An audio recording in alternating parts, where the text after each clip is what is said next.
toy izao ndraiky avana ny teny zaraina zay omenantsika anio. Miara-miaina amin'ny Kristy ianao olony. Nosasany ny tongotrao araka ny ao amin'ny Jaona 3:15 amin'ny anaran'i Jesosy hoe fa hoy Petera taminy sanatria raha nasany tongotra ianao.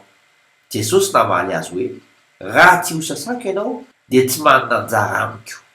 Mba ho tsara fototra ny fiainanao araka ny ao amin'ny filazantsara Matteo 4:20 amin'ny anaran'i Jesosy hoe ary izao milaza aminao koa ianao no Petera ary ambon'ity vatolampy ity no ahoriko ny fiangonako ary ny vavahadin'ny fiaina tsy hita tsy haharesy azy.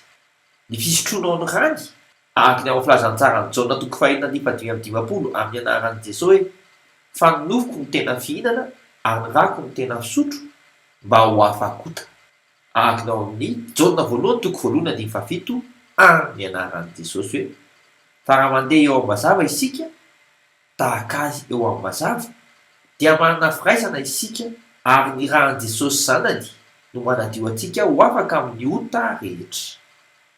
Iaino isan'andro ilay fiainam-baovao metrika anao e.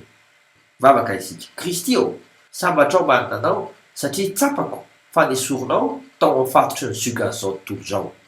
Amen. Mandrapiona tompoko.